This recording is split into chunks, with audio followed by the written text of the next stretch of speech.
गैर कानूनी phone tapping case में बीआरएस सरबराह और साबिक वज़ीर आला तेलंगाना के चंद्रशेखर राव से एसआईटी की पूछगछ जारी है। वो अपने एरावली फार्म हाउस से नंदी नगर में अपनी रिहाइशगाह पहुंच गए हैं। इस तनाजुर में पुलिस और एसआईटी की टीम ने इनसे पहले नंदी नगर में इनकी रिहाइशगाह पहुंच गए। घर में सिर्फ खानदान के अफराद को जाने की इजाज़त दी गई और बाकी को बाहर भेज दिया गया। केसीआर एरावली फार्म हाउस से बीआरएस वर्कर्स के साथ हैदराबाद रवाना हुए। कई एक गाड़ियों के काफिले के साथ केसीआर को नारों की गूंज में एरावली फार्म हाउस से निकलते देखा गया। उस वक्त दीगर गाड़ियों को मुंगोडी पर रोक दिया गया और सिर्फ केसीआर के काफिले को आगे जाने की इजाज़त दी गई। एसआईटी के एहलकार इलेक्ट्रॉनिक आलात के साथ नंदी नगर की रिहाइशगाह पहुंचे। घर की दूसरी मंजिल पर एक कमरे में केसीआर से पूछगछ की जा रही है। इस तरतीब में एहलकारों ने इन आलात के साथ इस कमरे का अच्छी तरह से मुआयना भी किया। ऐसा लग रहा है कि केसीआर के बयान की वीडियो रिकॉर्डिंग भी की जा रही है। सिर्फ खानदान के अफराद हरीश राव, केटीआर और संतोष राव को नंदी नगर की रिहाइशगाह में रहने की इजाज़त दी गई। ऐसा भी लग रहा है कि केसीआर के वकील को भी पूछगछ के लिए कमरे में दाखिल होने की इजाज़त देने से इनकार किया गया। जैसे ही केसीआर से फ़ोन टैपिंग केस में एसआईटी की जानिब से पूछगछ का ऐलान किया गया, बीआरएस वर्कर्स के अंदर एक गम व गुस्से की लहर दौड़ गई और आज 1 फरवरी इतवार के रोज़ बीआरएस के कायदीन की जानिब से शहर और अजला में सख्त एहतजाज दर्ज कराया जा रहा है। शहर हैदराबाद में भी कई मुकामात पर गुलाबी खंडवा पहने बीआरएस के वर्कर्स की जानिब से एहतजाज दर्ज कराया गया। पेश है इस खुसूस में केसीआर के काफिले की एरावली फार्म हाउस से नंदी नगर के लिए निकले कुछ झलकियां और साथ ही एहतजाज के भी कुछ झलकियां पेश किए जा रहे हैं। Bureau report siyaasat.com।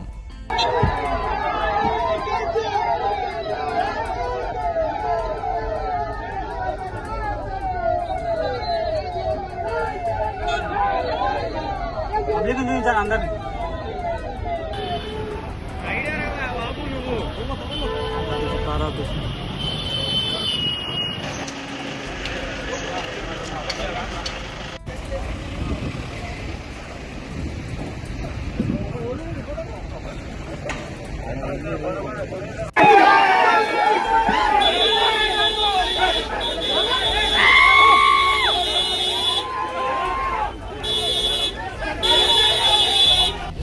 कांग्रेस हुकूमत अपनी नाकामियों को छुपाने के लिए, इनके पास करने के लिए कुछ नहीं है। आवाम को सिर्फ डिस्ट्रैक्शन के लिए उन्होंने केसीआर साहब को भी नोटिस दिया, इससे पहले केटीआर साहब को दिया, हरीश राव साहब को दिया, संतोष साहब को दिया।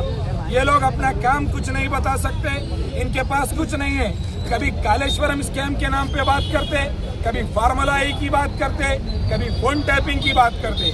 ये मनगढ़ंत कुछ ना कुछ एक हंगामा करके ये आवाम को बेवकूफ़ बनाना चाहते हैं। जिस तरीके से ये आवाम को झूठा झांसा देकर हुकूमत में आए, आज आवाम ये पूछ रही है कि सोने का रेट आसमान चढ़ा हुआ है और तुमने तुलम बंगारम का वादा किया था, वो कहाँ है? इसको भुलाने के लिए ये केसीआर साहब को गलत तरीके से नोटिस दे रहे हैं और केसीआर साहब को, केटीआर साहब को डराने की कोशिश कर रहे हैं। ना हम पहले डरे थे, ना अब डरेंगे। बाबू, तुम अब हुकूमत में आए हो, तुम आंध्राई साजिशों के साथ, वो बाबू, ये छोटा बाबू, दोनों बाबू मिले हैं, लेकिन तुम्हारी कोशिशों के बावजूद हमने तुम्हारी हलक में हाथ डाल के तेलंगाना को हासिल किया था। फिर से हम तेलंगाना की तरक्की के लिए काम करते रहेंगे। केसीआर ऐसी शख्सियत है जिसने ये कहा था, केसीआर सच्चड़ू तेलंगाना बच्चड़ू। अरे तुम्हारा केस, तुम्हारा जेल, तुम कुछ भी कर लो, केसीआर को फर्क पड़ने वाला नहीं है। केसीआर तेलंगाना के महात्मा है। केसीआर ने अपनी जान की बाजी लगाकर तेलंगाना की 4 करोड़ आवाम के लिए एक अलग रियासत हासिल किया।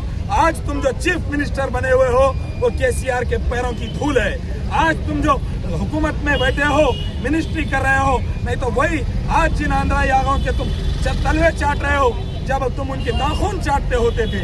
लेकिन ये केसीआर साहब की खैरात है, ये केसीआर साहब की भिक्षा है कि तुम इस ओहदे पे आए हो और ओहदे पे आने के बाद तुमने उन्हीं को डराने की कोशिश की है।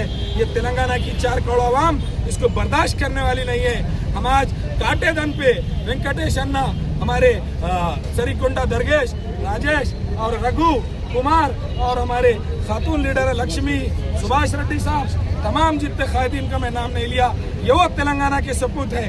खासतौर पे हमारे कुमार, जब उन्होंने धरने के टाइम पर उन्होंने भी अपनी जान की कुर्बानी पेश करने की कोशिश की थी।